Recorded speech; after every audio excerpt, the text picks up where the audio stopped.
మీకు తెలుసా? హిందూ పురాణాల్లోని ఈ కథ మిమ్మల్ని ఆశ్చర్యపరుస్తుంది.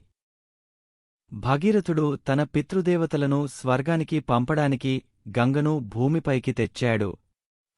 భగీరథుడు గంగాదేవిని మెప్పించడానికి కఠినమైన తపస్సు చేశాడు మరియు ఆమెను భూమిపైకి తెచ్చాడు.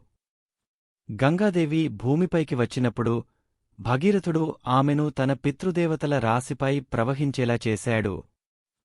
గంగానది భూమిపైకి వచ్చినప్పుడు భగీరథుడు ఆమెను తన రథంపై ఎక్కించుకుని భూమిని పరిశీలించాడు.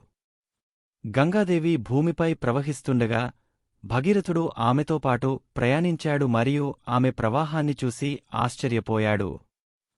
గంగాదేవి ప్రవాహం భూమిని పునరుజ్జీవింపజేసింది మరియు భగీరథుని పితృదేవతలను స్వర్గానికి పంపింది.